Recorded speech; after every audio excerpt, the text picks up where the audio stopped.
Kamu itu udah jadi OB, kerja bikin kopi aja nggak becus. Bersihkan lantai itu sampai bersih atau kamu saya pecat. Direndahkan dan cuma dianggap sebagai pesuruh, seorang pria OB ini justru menjadi yang paling peduli dan membuat wanita CEO yang sombong dan angkuh jatuh cinta. Bagaimanakah kelanjutan kisahnya? Mari kita saksikan kelanjutan kisahnya. Assalamualaikum warahmatullahi wabarakatuh. Selamat datang di channel Mari Bercerita. Tempat di mana Anda bisa menemukan kisah-kisah penuh makna dan inspirasi datang.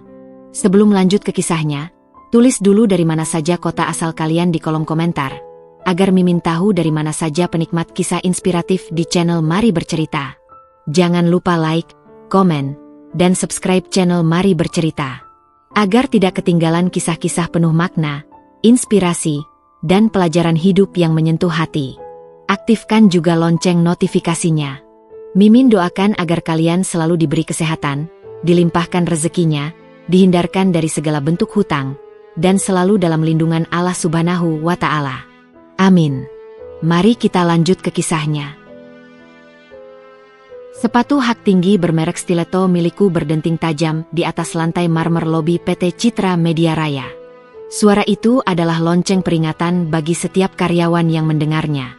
Jika suara itu mendekat, artinya mereka harus berhenti bergosip, merapikan duduk, dan kembali menatap layar monitor seolah-olah hidup mereka bergantung pada pekerjaan itu. Aku adalah Kalista. Di usia 32 tahun, aku telah membangun tembok yang cukup tinggi untuk melindungi diriku sendiri dan putri kecilku, Sasha. Bagiku, dunia bisnis di Jakarta bukan tempat untuk belas kasihan. Pengalaman pahit dikhianati oleh mantan suamiku, yang menguras aset perusahaan sebelum menghilang, mengajarkanku satu hal, manusia hanya setia pada angka dan jabatan. Jika kau tidak punya keduanya, kau tidak terlihat di mataku. Pagi, Bu Kalista, sapa resepsionis dengan suara bergetar. Aku hanya mengangguk singkat tanpa menoleh. Mataku tertuju pada sebuah laporan di tablet yang dipegang asistenku yang berjalan setengah berlari di sampingku. Jadwal hari ini, Maya? Tanyaku dingin. Rapat Dewan Direksi jam 10, makan siang dengan investor dari Singapura jam 1, dan peninjauan draft tender proyek infrastruktur digital jam 4, Bu, jawab Maya sigap. Langkahku terhenti tepat di depan lift eksekutif. Di sana, aku melihat sesuatu yang merusak pemandangan sempurnaku. Seorang pria berseragam biru gelap, seragam petugas kebersihan atau OB, sedang berjongkok di sudut lift, menggosok sela-sela pintu dengan sikat kecil. Ia tampak begitu teliti, seolah-olah celah kecil itu adalah hal terpenting di dunia. Aku berdeham keras. Pria itu menoleh.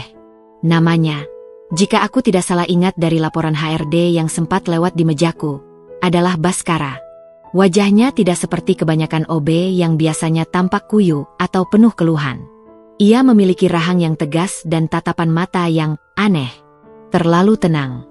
Terlalu jernih untuk seseorang yang pekerjaannya membersihkan sisa kotoran orang lain. Minggir. Saya mau pakai liftnya, ucapku tajam. Baskara berdiri dengan gerakan yang efisien, tidak terburu-buru namun tetap sopan. Ia sedikit membungkukkan badan. Maaf, Bu Kalista. Saya hanya memastikan sensor pintunya tidak terhambat debu agar tidak macet saat Ibu gunakan. Suaranya rendah dan bariton. Tidak ada nada menjilat, tidak ada ketakutan yang biasanya aku lihat dari staf level bawah. Hal itu entah mengapa membuatku merasa terganggu. Tugasmu hanya memastikan lantai mengkilap.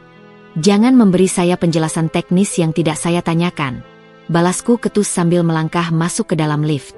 Baskara tidak menjawab. Ia hanya melangkah mundur, berdiri di luar lift sambil memegang ember kecilnya. Sebelum pintu lift tertutup rapat, mata kami sempat beradu. Ada sesuatu di matanya yang membuatku merasa seperti sedang dibaca, seolah dia tahu bahwa di balik dandananku yang sempurna dan kekuasaanku, ada kekacauan yang sedang kusembunyikan. Cih, hanya seorang OB, pikirku sambil menatap angka lantai yang terus naik. Aku sampai di ruang kerjaku di lantai 25. Ruangan ini adalah Istana Kaca-ku. Dari sini, aku bisa melihat kemacetan Jakarta yang semrawut, sebuah pengingat bahwa jika aku lengah sedikit saja, Aku akan tenggelam dalam kekacauan di bawah sana. Telepon di mejaku berdering. Itu dari pengasuh Sasha di rumah. Halo, Bei? Ada apa? Saya sedang sibuk. Bu. Non Sasha hari ini tidak mau makan lagi. Katanya dia mau ibu yang jemput sekolah hari ini. Katanya ada pameran gambar di kelasnya. Aku memijat pelipis. Bei, bilang pada Sasha, Mama sedang mengurus masa depannya. Saya akan kirim sopir untuk menjemputnya. Jangan ganggu saya dengan urusan kecil seperti ini. Aku menutup telepon dengan perasaan sesak yang segera kutekan dalam-dalam. Kasih sayang adalah kemewahan yang tidak bisa kubeli dengan waktu, tapi stabilitas finansial adalah keharusan yang harus kuperjuangkan. Sesaat kemudian, pintu ruanganku diketuk. Maya masuk membawa kopi hitam tanpa gula kesukaanku. Di belakangnya, Baskara mengikuti dengan membawa nampan berisi beberapa berkas yang tertinggal di lobi. Letakkan di sana dan segera keluar. Perintahku tanpa menoleh dari layar komputer. Aku tidak menyadari bahwa saat itu, sebuah pergeseran kecil dalam hidupku baru saja dimulai. Baskara meletakkan berkas itu dengan sangat rapi, sejajar dengan sudut meja, sebuah ketelitian yang tidak lazim bagi seseorang di posisinya. Saat ia berbalik pergi, aku sempat melihatnya melirik foto Sasha di sudut mejaku. Ada senyum tipis, hampir tak terlihat, di bibirnya. Senyum itu membuatku tersinggung. Beraninya seorang petugas kebersihan merasa iba atau terkesan akrab dengan kehidupan pribadiku? Aku tidak tahu bahwa pria berseragam biru yang baru saja kuhina dalam hati itu memegang kunci untuk meruntuhkan dinding kaca yang kubangun selama bertahun-tahun ini. Pagi ini dimulai dengan tekanan yang mencekik leher. Dokumen tender untuk proyek Smart City di Nusantara sudah berada di atas mejaku. Ratusan lembar hasil kerja keras timku selama 3 bulan terakhir. Ini bukan sekadar proyek. Ini adalah pertaruhan reputasi PT Citra Media Raya. Jika aku memenangkan ini, posisiku sebagai CEO wanita paling berpengaruh tahun ini akan terkunci. Pastikan tidak ada satupun salah ketik. Maya, jika ada koma yang salah tempat, anggap saja bonus tahunanmu hilang. Ucapku dingin sambil membolak-balik halaman demi halaman. Maya mengangguk pucat. Semua sudah siap, Bu Kalista. Tinggal menunggu kurir khusus untuk mengantarnya ke kementerian dalam 1 jam lagi. Aku mengisyaratkan Maya untuk keluar. Aku butuh ketenangan untuk pengecekan terakhir. Namun, tenggorokanku terasa kering. Aku menekan interkom. Kirim seseorang untuk membawakan kopi hitam lagi. Panas. Jangan lama. Beberapa menit kemudian, pintu ruanganku terbuka. Aku tidak mendongak. Mataku masih terpaku pada grafik proyeksi keuntungan di halaman 14. Letakkan saja di sisi kiri meja. Perintahku datar. Aku mendengar langkah kaki yang tenang.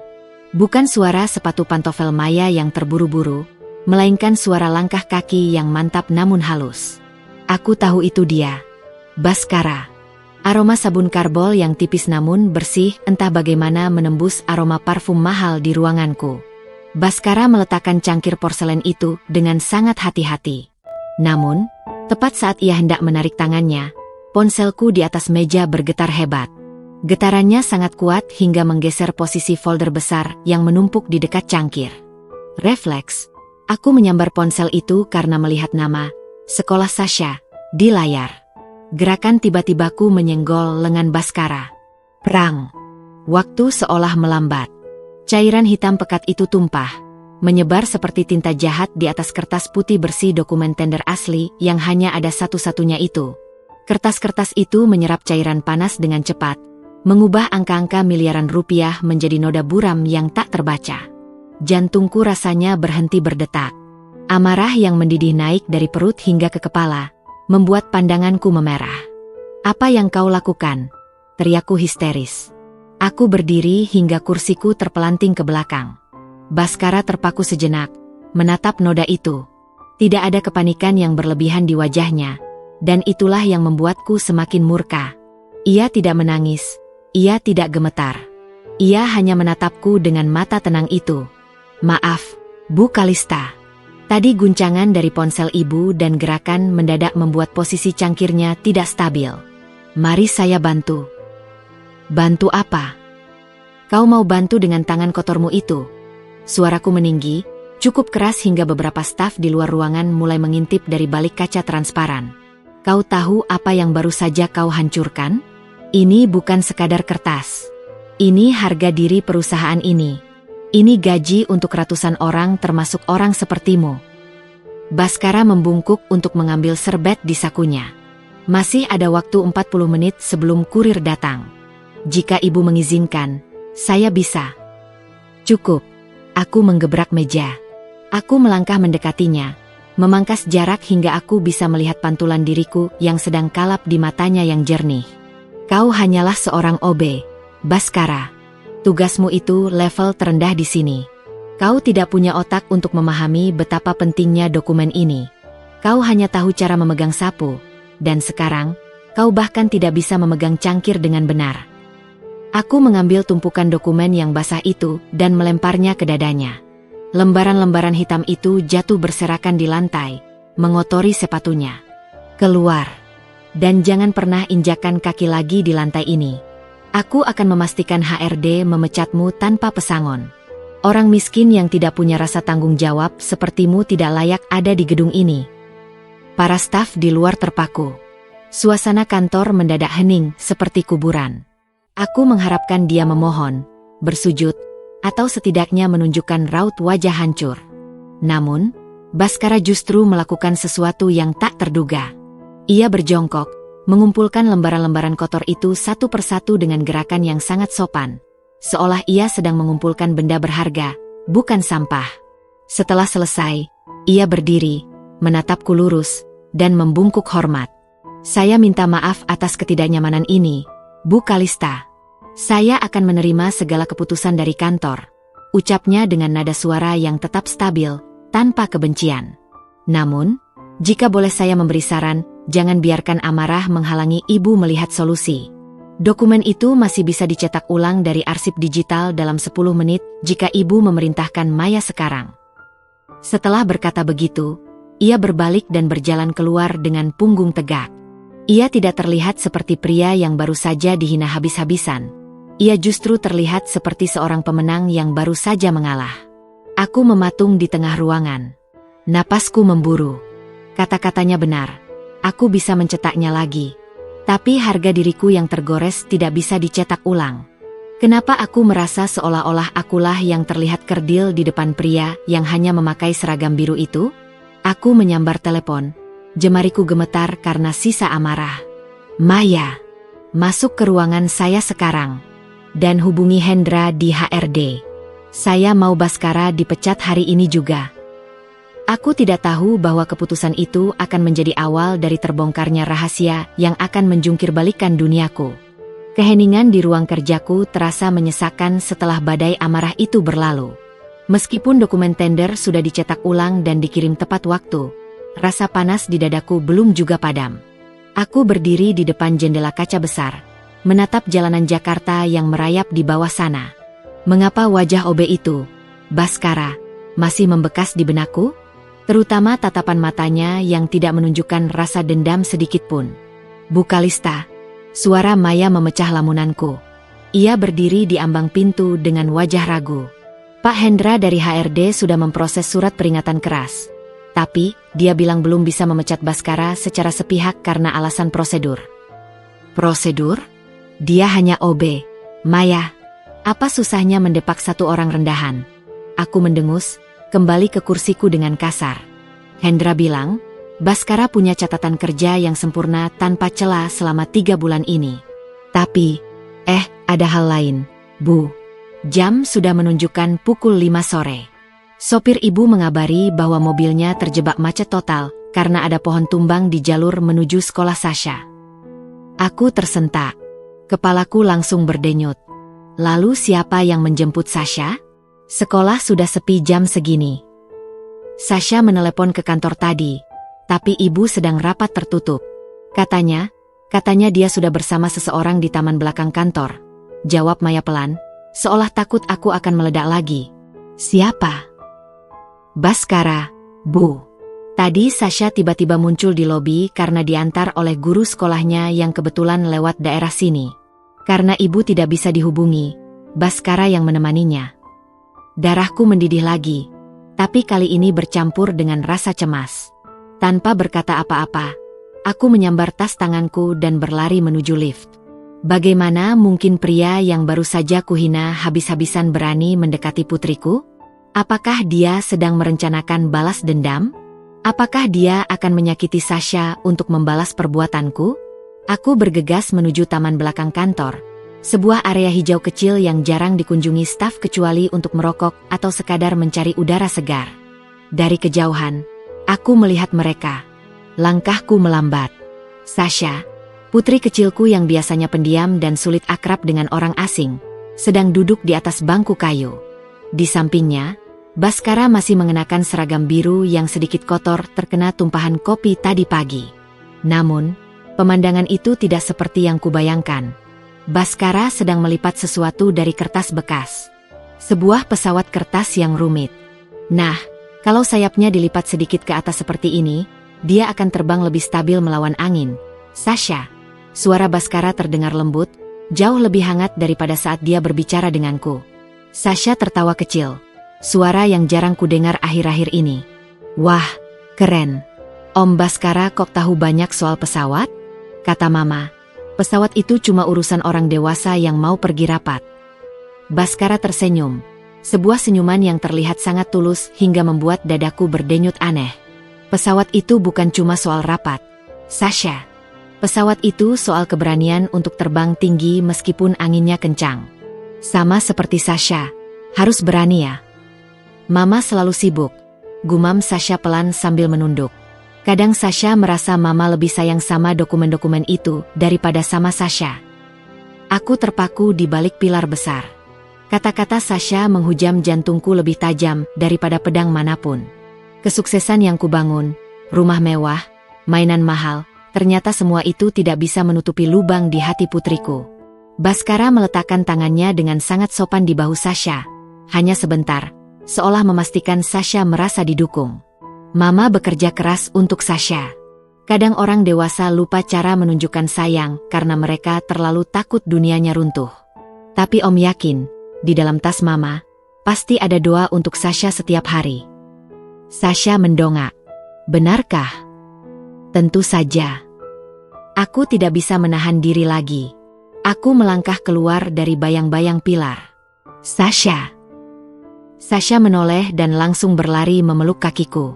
Mama. Aku memeluknya erat, mataku menatap tajam ke arah Baskara yang kini sudah berdiri tegak. Ia kembali ke mode petugas kebersihan yang formal. Ia membungkuk sedikit, tanpa ekspresi kemenangan karena telah mengambil hati anakku. Maaf, Bu Kalista. Saya hanya menemani Non Sasha menunggu sopir atau ibu. Saya tidak bermaksud lancang, ucapnya datar. Aku ingin memarahinya. Aku ingin melarangnya mendekati Sasha. Tapi melihat binar bahagia di mata putriku yang selama ini redup, kata-kata kasarku tertahan di tenggorokan. Terima kasih sudah menjaga Sasha, ucapku dengan nada kaku, hampir tidak terdengar. Ini adalah pertama kalinya aku berterima kasih pada seseorang yang levelnya jauh di bawahku. Baskara mengangguk pelan. Sama-sama, Bu. Saya permisi kembali bekerja. Masih ada lantai yang harus saya pel. Ia berjalan pergi, meninggalkan kami di taman yang mulai temaram. Saat ia menjauh, aku memperhatikan cara berjalannya. Punggung itu tidak tampak seperti punggung orang yang kalah oleh hidup. Ada wibawa yang tersembunyi, yang entah mengapa, membuatku merasa bahwa akulah yang sedang berada di bawah mikroskop, bukan dia. Ma, Sasha menarik ujung bajuku. Om Baskara baik ya? Dia tidak galak seperti Om Hendra. Aku hanya terdiam, membelai rambut Sasha. Pikiranku berkecamuk. Siapa sebenarnya pria ini? Mengapa seorang OB bisa memiliki pemikiran sedalam itu tentang kehidupan dan pesawat? Dan yang paling penting, mengapa hatiku mulai merasa gelisah, seolah-olah dunia yang selama ini kuyakin benar, mulai retak sedikit demi sedikit?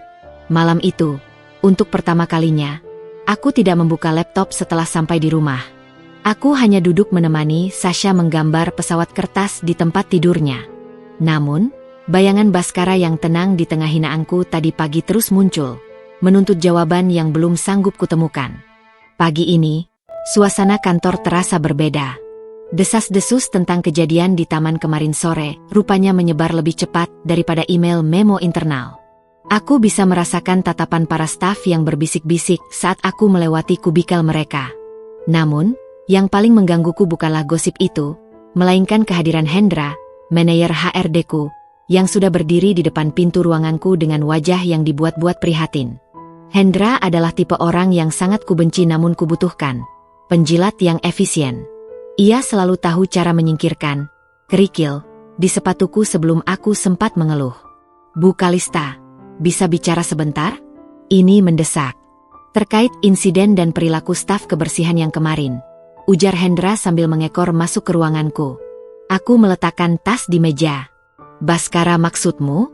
Bukankah saya sudah bilang untuk memprosesnya? Hendra tersenyum tipis, sebuah senyuman yang tidak mencapai matanya. Itulah masalahnya, Bu. Setelah saya melakukan inspeksi mendadak pagi ini, kami menemukan sesuatu yang sangat serius. Saya rasa Ibu benar, pria itu punya niat tersembunyi. Ia meletakkan sebuah amplop coklat di hadapanku. Di dalamnya terdapat beberapa lembar foto hasil tangkapan layar CCTV dan sebuah flash disk. Kami menemukan flash disk ini di dalam loker pribadi Baskara. Isinya adalah salinan data tender proyek Smart City yang tumpah kemarin. Dan lihat foto ini, Hendra menunjuk foto CCTV yang buram. Ini diambil tadi malam, pukul 8. Baskara berada di ruang arsip. Padahal, tugas OB di lantai itu seharusnya sudah selesai pukul 6. Jantungku berdegup kencang. Ada rasa kecewa yang tiba-tiba menyeruak, yang sebenarnya tidak masuk akal. Mengapa aku merasa kecewa? Bukankah ini membuktikan bahwa prasangka awalku benar? Bahwa tidak ada orang miskin yang tulus? Bahwa semua orang mendekatiku hanya untuk mengambil sesuatu dariku? Jadi, dia sengaja menumpahkan kopi itu sebagai pengalihan agar bisa mencuri datanya. Tanyaku, suaraku terdengar lebih serak dari biasanya. Sangat mungkin, Bu. Dia memanfaatkan kedekatan dengan Non Sasha untuk mencari simpati ibu agar posisinya aman sementara dia menjalankan aksinya. Dia orang yang berbahaya, sangat manipulatif untuk ukuran seorang petugas kebersihan. Lanjut Hendra memanas-manasi. Aku terdiam, menatap foto Baskara di layar. Di foto itu, ia memang berdiri di depan pintu ruang arsip. Namun, ekspresinya tidak tampak seperti pencuri yang gelisah. Ia tampak sedang menunggu seseorang? Atau mungkin hanya sedang memastikan pintu itu terkunci? Panggil dia ke sini. Perintahku singkat. 10 menit kemudian, Baskara masuk. Ia masih tenang, masih dengan seragam birunya yang rapi. Namun kali ini, Hendra berdiri di sampingku dengan tangan bersedekap, siap menghakimi. Baskara, suaraku dingin, mencoba memanggil kembali sosok CEO kejam yang kemarin. Hendra menemukan ini di lokermu. Jelaskan mengapa data rahasia perusahaan ada di tangan seorang petugas kebersihan. Aku melemparkan flash disk itu ke atas meja. Baskara menatap benda itu, lalu menatap Hendra. Untuk sesaat, aku melihat kilatan di mata Baskara yang bukan lagi ketenangan, melainkan sesuatu yang menyerupai kasihan. Ia menatap Hendra seolah ia sedang melihat seorang anak kecil yang tertangkap basah berbohong. Saya tidak pernah meletakkan itu di loker saya, Bu Kalista, jawab Baskara tenang. Halah, jangan mengelak kamu. CCTV membuktikan kamu di ruang arsip tadi malam, bentak Hendra. Baskara beralih menatapku. Saya ke sana karena melihat lampu ruangan itu masih menyala dan pintunya tidak terkunci rapat. Sebagai petugas keamanan dan kebersihan di jam lembur, tugas saya adalah memastikan aset perusahaan aman. Saya tidak masuk ke dalam, saya hanya mengunci pintunya dari luar. Bohong. Kamu pasti sudah menyalin datanya. Hendra mengeluarkan selembar surat. Bu Kalista, ini surat pemecatan tidak hormat dan laporan kepolisian atas dugaan pencurian data. Ibu hanya perlu menandatanganinya. Aku mengambil pulpen, jemariku gemetar. Logikaku mengatakan Hendra benar. Buktinya ada di sana. Tapi ingatanku tentang bagaimana Baskara berbicara pada Sasha, bagaimana ia menatap pesawat kertas itu dengan penuh filosofi, dan bagaimana ia tidak membalas hinaanku kemarin, Semua itu berteriak bahwa ada yang salah di sini. Kenapa kamu tidak membela diri lebih keras, Baskara? Tanyaku, mataku mencari celah di wajahnya. Baskara tersenyum tipis. Sebuah senyum yang sangat tulus sekaligus menyedihkan. Karena kejujuran tidak butuh banyak suara untuk terdengar. Bu, jika ibu lebih mempercayai bukti yang disiapkan daripada integritas yang ibu lihat sendiri, maka mungkin saya memang tidak layak bekerja di sini.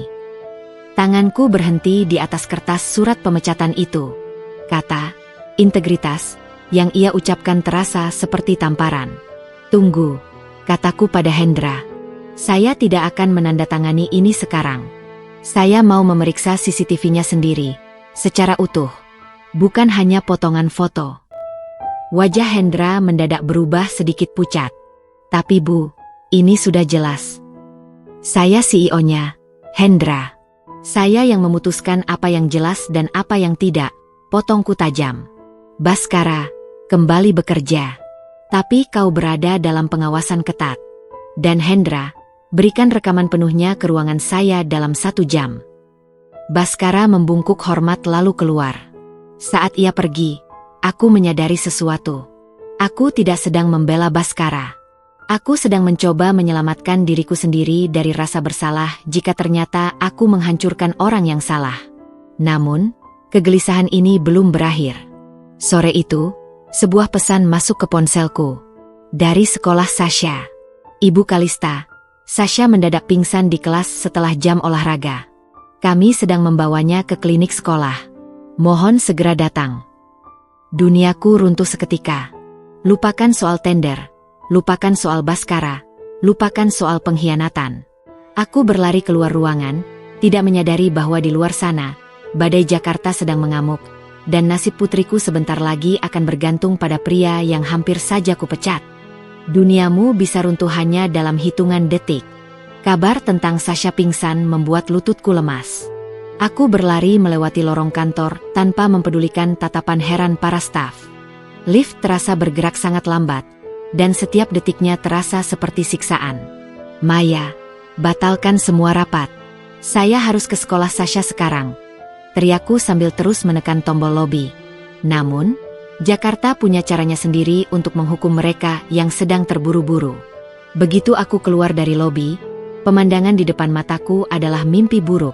Kemacetan total.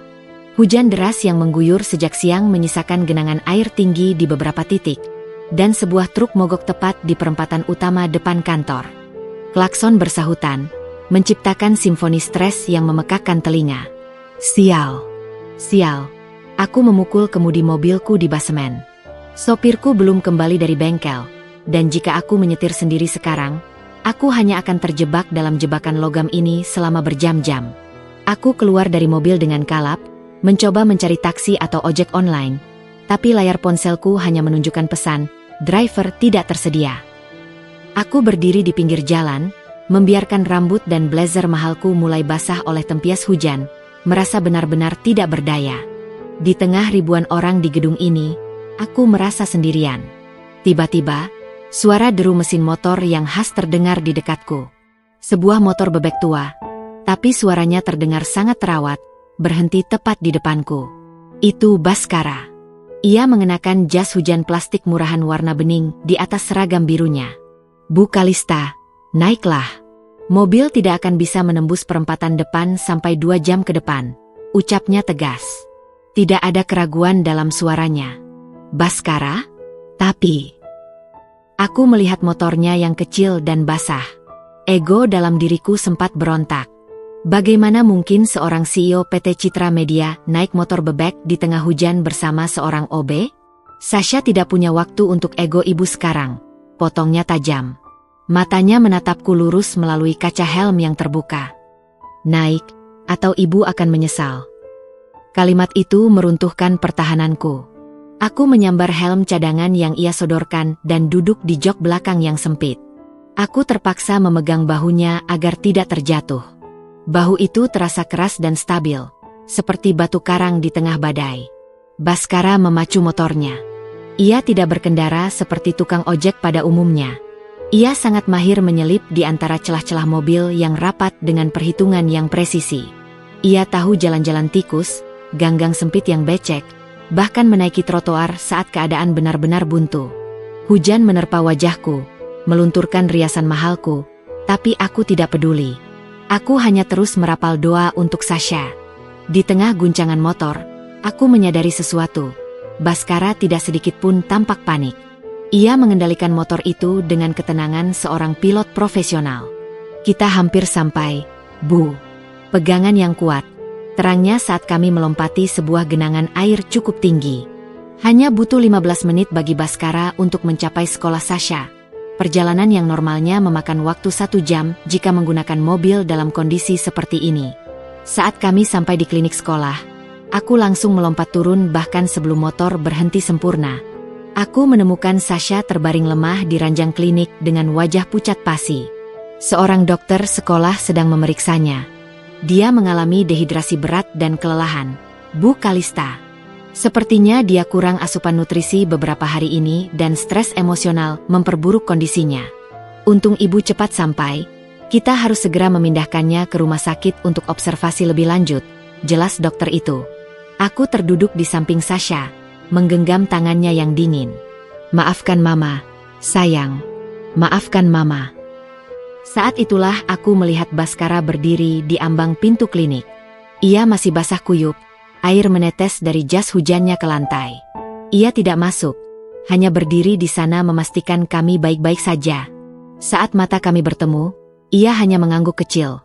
Sebuah gestur yang mengatakan, tugas saya selesai.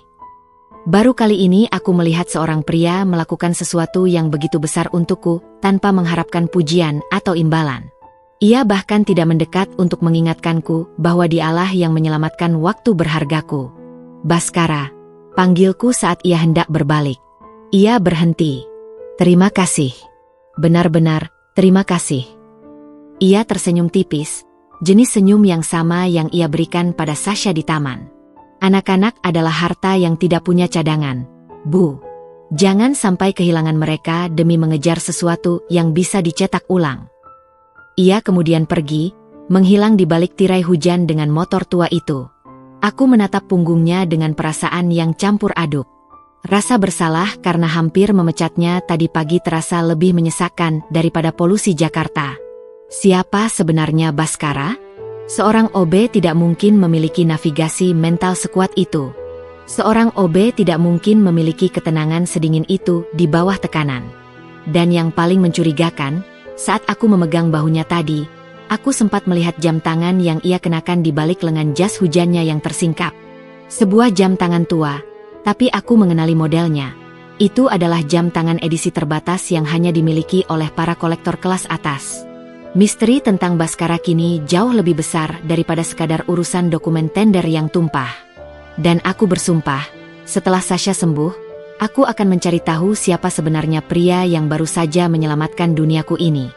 Aroma rumah sakit yang khas, campuran antara disinfektan dan kecemasan, selalu berhasil membuatku merasa kecil. Di sini, saldo rekeningku yang berjumlah miliaran tidak bisa mempercepat detak jantung Sasha yang melemah atau mengusir pucat di wajahnya. Aku duduk di kursi plastik keras di samping ranjang rawat, menggenggam jemari kecil putriku yang tertancap jarum infus. Sasha sudah tertidur pulas setelah diberikan obat penenang dan cairan nutrisi. Dokter bilang dia hanya butuh istirahat total. Namun, pikiranku justru berkelana jauh, kembali ke momen di atas motor bebek tua di tengah hujan tadi. Pintu kamar rawat berderit pelan. Aku menoleh, berharap itu dokter. Tapi ternyata Maya yang datang membawa tas berisi pakaian ganti dan laptopku. Bu Kalista, bagaimana kondisi non Sasha? Bisiknya cemas. Sudah stabil, Maya. Terima kasih sudah datang, jawabku pelan. Aku mengambil tas itu, tapi mataku tertuju pada Maya yang tampak gelisah. Ada apa? Ada masalah di kantor. Maya ragu sejenak. Pak Hendra terus menanyakan soal surat pemecatan Baskara. Bu, dia bilang, jika tidak segera ditandatangani, itu akan merusak disiplin karyawan lain. Tapi, ada sesuatu yang aneh. Aku mengernyit. Aneh bagaimana? Tadi saat saya membereskan meja ibu, saya menemukan berkas yang tertinggal di bawah dokumen tender yang tumpah kemarin. Itu bukan dokumen kita. Itu adalah analisis risiko pasar global yang ditulis tangan dengan sangat rapi. Saya pikir itu milik ibu, tapi setelah saya baca, isinya sangat luar biasa. Prediksinya tentang krisis investasi bulan depan sangat akurat. Mana berkasnya? Tanyaku cepat. Maya menyerahkan selembar kertas yang sudah agak lecek. Aku membacanya dengan teliti. Gaya bahasanya, istilah ekonomi yang digunakan, dan cara dia membedah struktur pasar, ini bukan level manajer biasa. Ini adalah pemikiran seorang maestro. Dan di pojok kanan bawah, ada inisial kecil, BS. Baskara? Baskara S. Maya, kataku, suaraku kini penuh selidik. Cari tahu siapa yang membawa berkas ini ke mejaku. Dan satu lagi, aku ingin kau melakukan sesuatu yang di luar pekerjaanmu. Aku tidak ingin lewat HRD. Gunakan koneksimu di luar. Cari tahu siapa sebenarnya Baskara. Dari mana dia berasal, di mana dia sekolah, dan apa yang dia lakukan sebelum menjadi OB di tempat kita. Maya mengangguk patuh dan segera pergi. Aku kembali menatap Sasha, lalu beralih ke jendela yang menampilkan kelap-kelip lampu kota.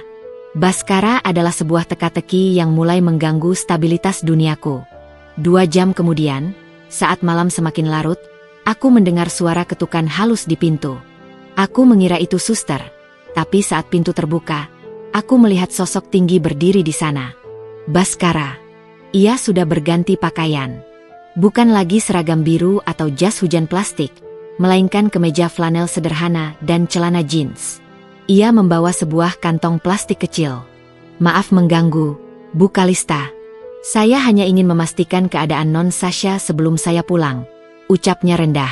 Ia tetap menjaga jarak, berdiri di dekat pintu, menghormati privasiku. Dia sudah lebih baik, jawabku, mencoba tetap formal meski hatiku berdegup aneh. Kenapa kau masih di sini? Ini sudah jam 10 malam. Saya merasa bertanggung jawab karena tadi saya yang mengantarnya. Ia berjalan mendekat sebentar, meletakkan kantong plastik itu di meja kecil. Ini bubur ayam dari depan rumah sakit. Saya lihat ibu belum makan sejak siang. Ibu tidak bisa menjaga Sasha jika ibu sendiri jatuh sakit. Aku menatap bubur itu, lalu menatapnya. Baskara, siapa kau sebenarnya? Pertanyaan itu meluncur begitu saja. Baskara terdiam. Cahaya lampu kamar yang redup membuat bayangan di wajahnya tampak lebih tegas. Saya hanya seorang pria yang sedang belajar untuk bernapas lagi, Bu, jawabnya filosofis. Jangan bermain teka-teki denganku. Aku melihat jam tanganmu tadi. Aku membaca analisis pasar yang kau tinggalkan di mejaku. Seorang OB tidak menulis tentang kuantitatif easing dengan ketajaman seperti itu.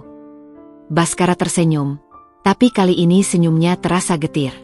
Kadang, hidup memaksa kita untuk menanggalkan mahkota agar kita bisa melihat tanah yang kita pijak. Saya hanya lebih suka berada di tanah sekarang. Kenapa?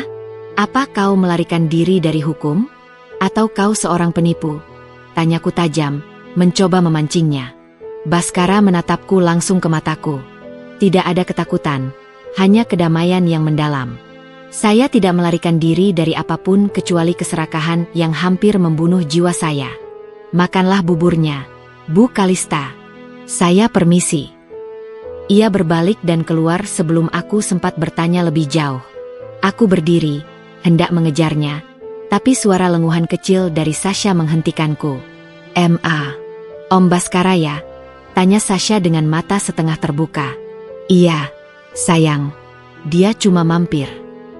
"Om Baskara orang baik, Ma."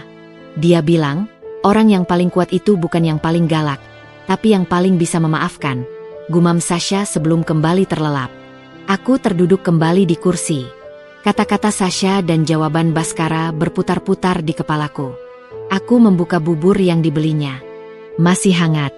Saat aku menyuap sesendok, aku merasakan sesuatu yang sudah lama hilang dari hidupku. Rasa diperhatikan tanpa ada pamrih di belakangnya. Dinding es di hatiku yang telah kubangun bertahun-tahun demi melindungi diri dari dunia yang kejam, malam itu mulai menunjukkan retakan besar. Dan aku tahu, hidupku tidak akan pernah sama lagi setelah misteri pria berseragam biru itu terungkap sepenuhnya. Sinar matahari pagi menembus celah gorden kamar rumah sakit. namun mataku sama sekali tidak merasa segar. Aku terjaga hampir sepanjang malam, bukan hanya karena menjaga Sasha, tapi karena kata-kata Baskara yang terus bergema, menanggalkan mahkota agar bisa melihat tanah yang kita pijak. Ponselku bergetar di atas meja. Sebuah pesan dari Maya masuk. Bu Kalista, saya sudah mendapatkan apa yang ibu minta. Filenya terlalu sensitif untuk dikirim via email. Saya di depan kamar ibu sekarang. Aku segera keluar dari kamar, menemui Maya yang tampak pucat. Ia menyerahkan sebuah map kulit hitam tanpa label. Kami duduk di bangku panjang koridor yang masih sepi. Ibu harus melihat ini sendiri, bisik Maya. Pencarian awal di database nasional memang menunjukkan dia hanya warga biasa. Tapi ketika saya masuk ke arsip berita internasional 5 tahun lalu, namanya muncul di mana-mana. Aku membuka map itu. Lembar pertama adalah sebuah foto profil dari majalah bisnis terkemuka, The Economist. Di sana, seorang pria mengenakan setelan jas bespoke Italia yang sangat mahal berdiri di depan gedung Bursa Efek London. Wajahnya lebih muda, tanpa jenggot tipis yang sekarang ia miliki, tapi sorot matanya tidak bisa berbohong. Itu Baskara. Baskara Satria. Gumamku membaca teks di bawah foto. Lulusan terbaik London School of Economics. Mantan Direktur Utama Artemis Capital. Tanganku gemetar saat membalik halaman berikutnya. Dia dijuluki The Oracle of Jakarta karena berhasil memprediksi kejatuhan komoditas dunia tahun 2019. Tapi, di sini tertulis dia mengundurkan diri secara mendadak dan menghilang dari radar publik 3 tahun lalu.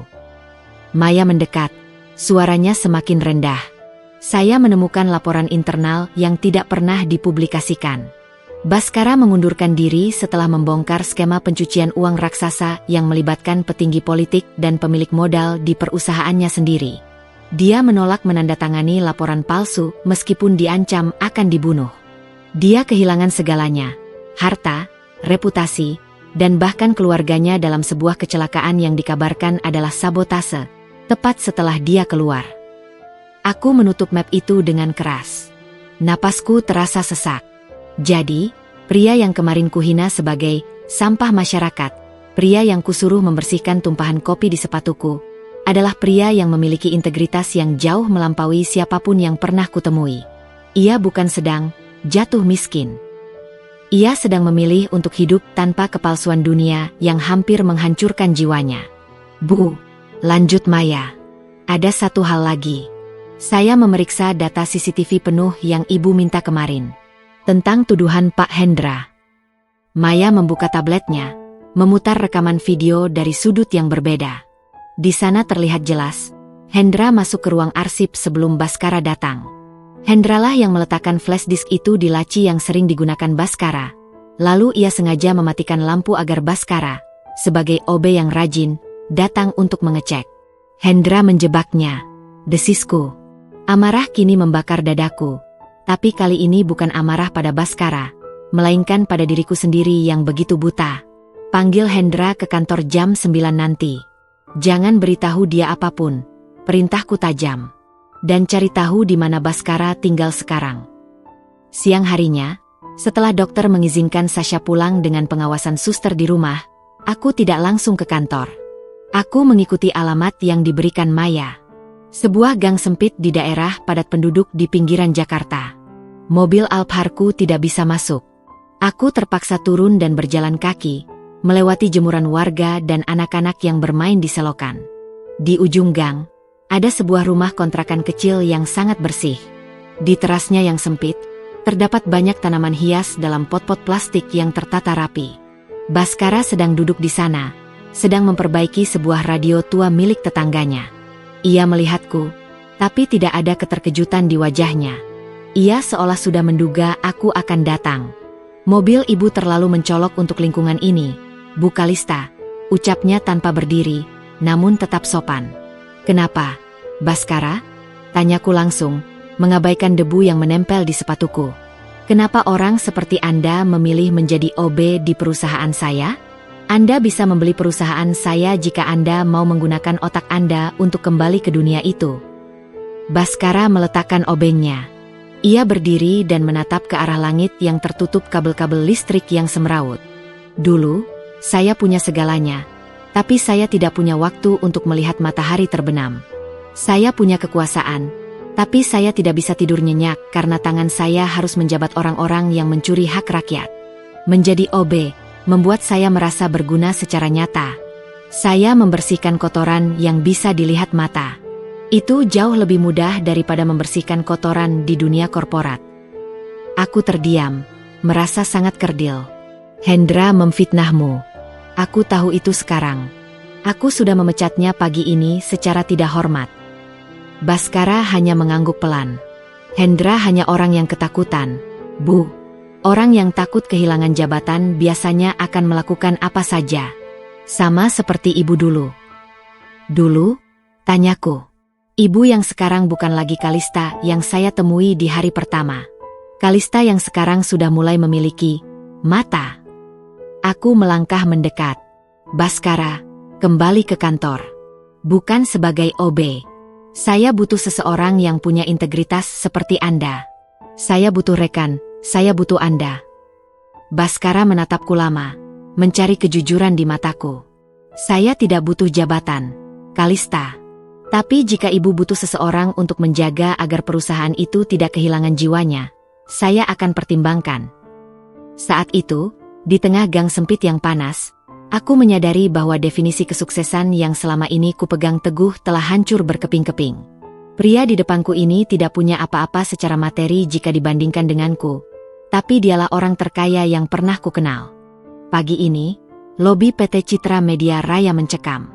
Kabar pemecatan Hendra yang mendadak dan tidak hormat telah mengirimkan gelombang kejut ke seluruh departemen. Namun, kejutan yang sesungguhnya baru saja dimulai. Aku berdiri di depan lift eksekutif, menanti seseorang dengan jantung yang berdegup tak karuan. Pintu kaca terbuka. Seseorang melangkah masuk. Bukan dengan seragam biru OB yang biasa ia kenakan, tapi juga bukan dengan setelan jas mewah seperti di foto majalah The Economist. Baskara datang mengenakan kemeja putih bersih tanpa dasi, lengannya digulung hingga siku, dan celana bahan berwarna gelap. Ia tampak sangat bersahaja, namun aura otoritas yang terpancar darinya begitu kuat hingga staf yang berpapasan dengannya tanpa sadar menepi dan membungkuk hormat, seolah insting mereka mengenali siapa sebenarnya pria ini. "Selamat pagi, Bu Kalista," sapanya dengan suara bariton yang stabil. "Selamat pagi, Baskara. Mari, tim direksi sudah menunggu di ruang rapat," jawabku, mencoba menjaga suaraku agar tidak bergetar. Kami berjalan beriringan. Aku bisa merasakan bisik-bisik di belakang kami. Bukankah itu OB yang kemarin? Kenapa dia jalan di samping CEO? Aku tidak peduli. Fokusku adalah memperbaiki apa yang rusak. Di dalam ruang rapat, 5 direktur senior sudah duduk dengan wajah tegang. Di tengah meja, aku meletakkan berkas analisis pasar yang ditulis tangan oleh Baskara tempo hari. "Rekan-rekan, perkenalkan Baskara Satria. Mulai hari ini, ia akan menjabat sebagai penasihat strategis utama saya." Pengumumanku disambut keheningan yang pekak. Salah satu direktur, Pak Johan, berdeham sinis. "Maaf, Bu Kalista. Bukankah pria ini adalah petugas kebersihan yang baru saja tersandung kasus pencurian data? Apa ini semacam lelucon?" Aku baru saja akan membalas saat Baskara mengangkat tangannya pelan. Gerakan sederhana itu entah bagaimana langsung membungkam ruangan. "Pak Johan," ucap Baskara lembut namun tajam. "Jika saya ingin mencuri data perusahaan ini, saya tidak akan menggunakan flash disk murahan di dalam loker. Saya akan menggunakan celah pada protokol keamanan server Anda yang bocor sejak 2 minggu lalu akibat penggunaan perangkat lunak ilegal di departemen Anda." Wajah Pak Johan memucat seketika. Baskara melanjutkan tanpa jeda, membedah laporan keuangan perusahaan dalam 5 menit. Sesuatu yang biasanya butuh waktu berjam-jam bagi kami untuk memahaminya. Ia memaparkan visi, risiko, dan solusi dengan ketajaman yang mengerikan. Para direktur itu hanya bisa terpaku, menyadari bahwa mereka sedang berhadapan dengan raksasa yang sedang terbangun. Setelah rapat usai dan ruangan kosong, aku menghela napas panjang. "Anda benar-benar tidak kehilangan sentuhan Anda, Baskara." Baskara menatap keluar jendela, ke arah cakrawala kota. "Dunia ini tidak pernah berubah, Kalista. Hanya aktor-aktornya saja yang berganti topeng. Namun, di tengah kemenangan kecil itu, ponsel Baskara, sebuah ponsel lama yang sederhana, bergetar. Ia membacanya, dan untuk pertama kalinya, aku melihat ketenangan di wajahnya retak. Matanya menyipit, memancarkan kewaspadaan yang membuatku merinding. "Ada apa?" tanyaku cemas. "Masa lalu adalah tamu yang tidak pernah tahu cara mengetuk pintu," jawabnya pelan. "Mereka sudah tahu saya di sini." "Siapa?" "Musuh-musuh Anda dari Artemis Capital." Baskara menatapku, dan kali ini ada rasa protektif di matanya. Bukan hanya musuh saya, tapi orang-orang yang merasa terancam jika integritas kembali memimpin pasar.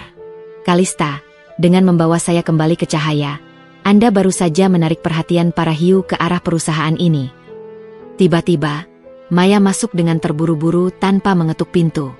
Wajahnya pucat pasi. "Bu Kalista," di bawah, ada sekelompok orang berpakaian hitam. Mereka mengaku dari firma hukum internasional dan membawa surat sita atas beberapa aset perusahaan terkait dugaan aliran dana gelap yang katanya melibatkan karyawan baru kita. Aku menoleh pada Baskara. Ini adalah plot twist yang tidak kuprediksi. Ternyata, mundurnya Baskara dari dunia korporat bukan hanya karena kelelahan moral, tapi karena ia sedang menyimpan bom waktu yang bisa menghancurkan siapapun yang berada di dekatnya. "Mereka tidak menginginkan perusahaanmu, Kalista," bisik Baskara sambil melangkah menuju pintu. "Mereka menginginkan kunci enkripsi data korupsi yang saya simpan selama 3 tahun ini. Dan mereka pikir, saya menyembunyikannya di sini." Aku berdiri di sampingnya, meraih lengannya. "Kalau begitu, kita tidak akan memberikannya. Saya tidak akan membiarkan mereka menghancurkan Anda lagi." Baskara menatap tanganku di lengannya, lalu menatap mataku. Untuk pertama kalinya, aku melihat senyum yang bukan lagi sekadar kesopanan, melainkan rasa hormat yang tulus. "Dulu saya lari karena tidak punya alasan untuk melawan," ucapnya pelan. "Sekarang, sepertinya saya punya satu alasan. Atau mungkin 2, jika kita menghitung Sasha." Hari itu, PT Citra Media Raya tidak lagi hanya berperang soal tender, tapi berperang demi kebenaran yang terkubur. Dan aku, sang CEO yang dulu dingin, kini siap terjun ke lumpur bersama pria yang pernah kuhina habis-habisan. Udara di rooftop lantai 30 malam ini terasa menggigit. Atau mungkin itu hanya perasaanku karena ketakutan yang menjalar di tulang belakangku. Di bawah sana, Jakarta tampak seperti hamparan berlian yang tak peduli pada drama manusia. Namun di sini, di atas tumpukan beton dan antena pemancar, hidupku sedang dipertaruhkan. Beberapa orang berpakaian setelan gelap, orang-orang kiriman dari masa lalu Baskara, berdiri mengepung kami. Di tengah mereka, seorang pria tua berambut perak dengan tongkat kayu berujung emas menatap kami dengan seringai kemenangan. Ia adalah mantan mentor Baskara di Artemis Capital, sosok yang selama ini menjadi dalang di balik kehancuran karir Baskara. Baskara, kau selalu punya selera yang buruk soal persembunyian." Suara pria itu serak namun penuh intimidasi. "Menjadi OB? Sangat puitis. Tapi sayangnya, kau melibatkan wanita cantik dan perusahaan media yang cukup menggiurkan ini." Aku merasakan tangan Baskara menarikku ke belakang punggungnya. Punggung yang dulu kuhina karena sering membungkuk untuk mengepel lantai, kini menjadi satu-satunya benteng yang melindungiku.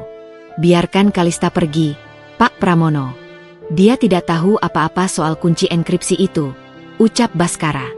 Suaranya sangat rendah, dingin, dan benar-benar berbeda dari suara lembut yang biasa kudengar. Ini adalah suara sang maestro yang sedang terdesak. "Tentu saja dia tahu. Dia memberikanmu jabatan, bukan? Itu artinya dia sudah tahu siapa kau." Pramono tertawa sinis. "Berikan kuncinya, atau aku pastikan besok pagi saham PT Citra Media Raya terjun bebas karena skandal pencucian uang yang sudah kami siapkan. Aku punya semua berkas palsu yang ditandatangani oleh..." "Siapa tadi namanya? Hendra?" "Ya, mantan stafmu itu sangat kooperatif." Aku terkesiap. Hendra ternyata telah menjual kami. Rasa sesak menyerang dadaku. Semua yang kubangun, jerih payahku untuk masa depan Sasha, bisa hilang dalam semalam hanya karena dendam orang-orang besar ini. Baskara terdiam cukup lama. Ia menoleh sedikit padaku. Matanya yang jernih seolah meminta maaf. Kalista, maafkan saya. Saya pikir saya bisa melindungi kalian tanpa harus menghadapi mereka kembali.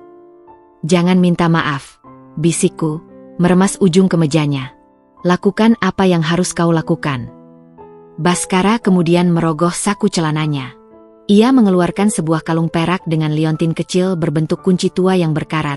Bukan USB, bukan perangkat teknologi tinggi. Hanya sebuah kunci fisik. Kalian mencarinya di dunia digital selama 3 tahun. Padahal kuncinya ada di sini. Baskara mengangkat kalung itu.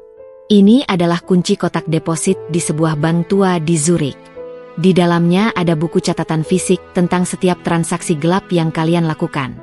Tanpa jejak digital, tanpa bisa diretas.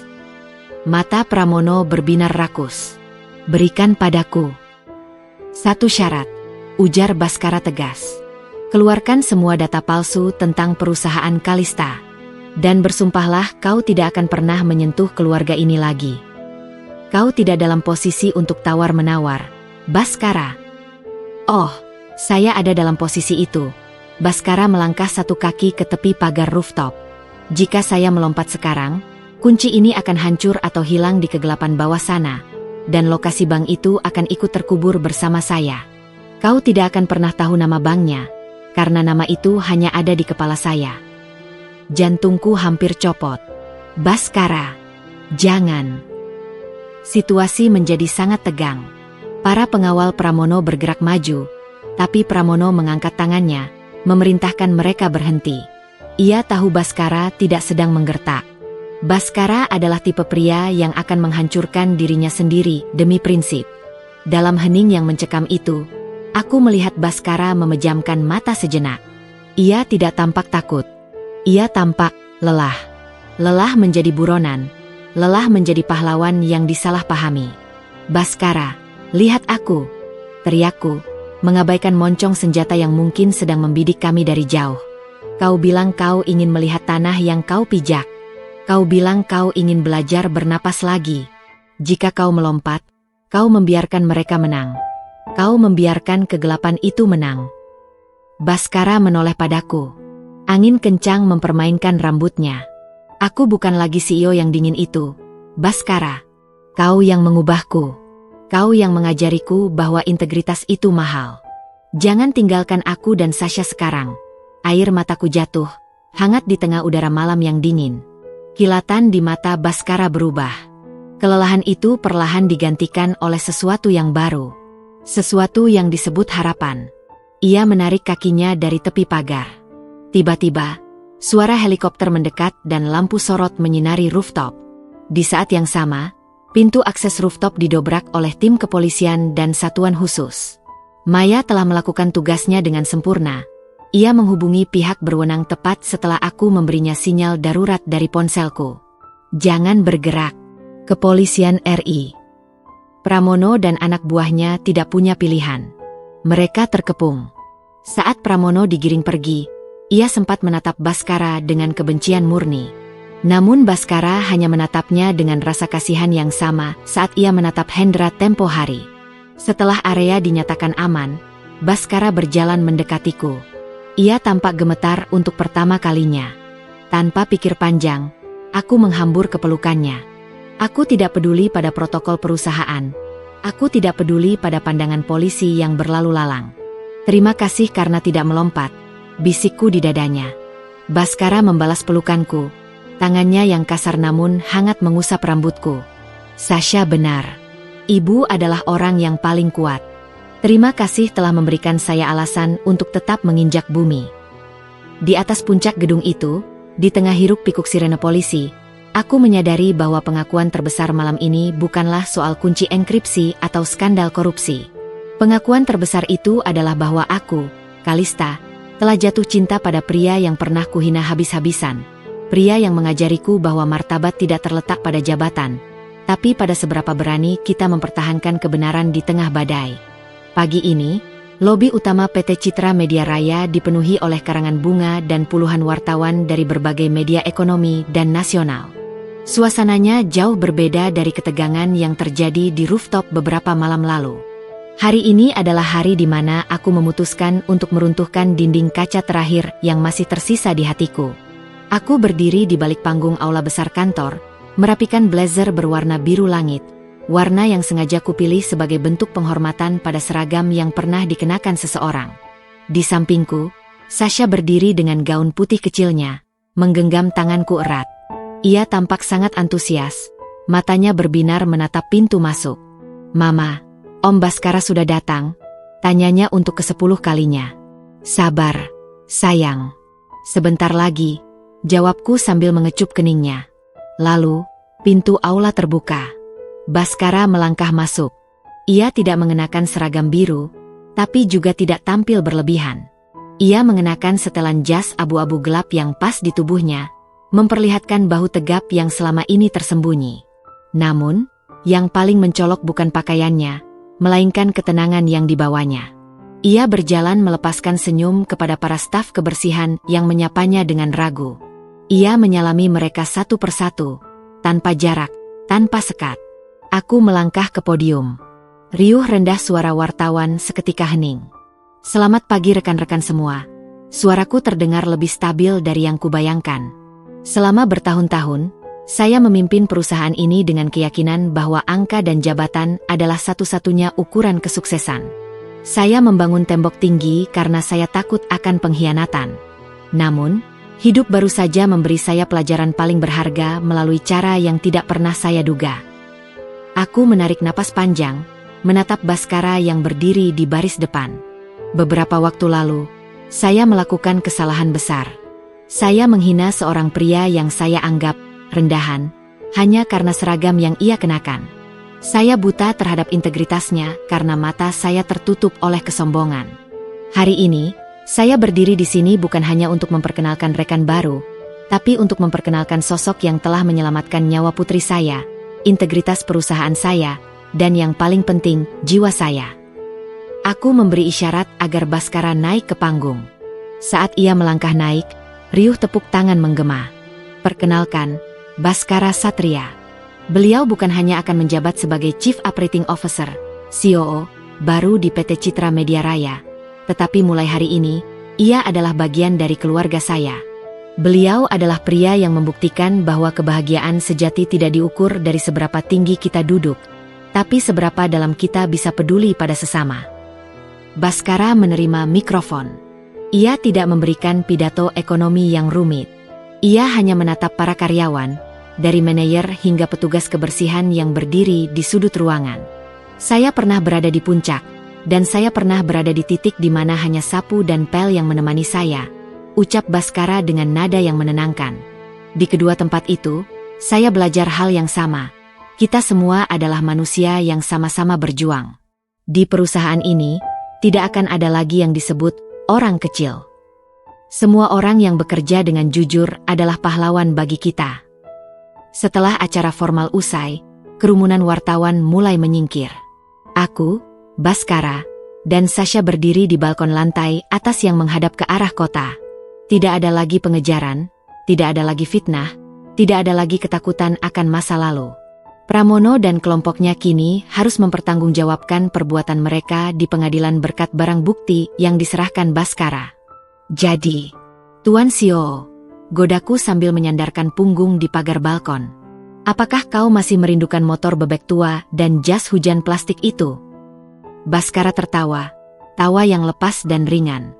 "Kadang-kadang. Tapi saya rasa, mengendarai masa depan bersamamu dan Sasha jauh lebih menarik, meskipun mungkin sedikit lebih rumit daripada memperbaiki radio tua." Sasha tiba-tiba menyelip di antara kami berdua, meraih tangan Baskara dan tanganku, lalu menyatukannya. "Jangan berantem lagi ya. Kalau Mama marah, Om Baskara kasih pesawat kertas saja supaya Mama senyum." Kami berdua tertawa. Aku menatap tangan Baskara yang menggenggam tanganku. Tangannya masih memiliki tekstur keras khas orang yang bekerja kasar, namun genggamannya memberikan rasa aman yang tak pernah diberikan oleh kekayaan manapun. Aku menyadari bahwa ceritaku bukanlah tentang seorang CEO yang jatuh cinta pada bawahannya. Ini adalah cerita tentang dua jiwa yang sama-sama terluka oleh kerasnya dunia, yang kemudian menemukan kesembuhan dalam kejujuran. Aku belajar bahwa di balik debu dan seragam yang kotor, seringkali tersimpan berlian yang paling murni. Matahari mulai terbenam di ufuk Jakarta, membiaskan warna jingga yang hangat di wajah kami. Untuk pertama kalinya dalam bertahun-tahun, aku tidak lagi merasa perlu mengontrol segalanya. Aku hanya perlu berjalan, langkah demi langkah, bersama pria yang mengajariku cara bernapas kembali. Kisah kami baru saja dimulai, bukan sebagai ratu di istana kaca, tapi sebagai manusia biasa yang saling menguatkan di atas tanah yang nyata.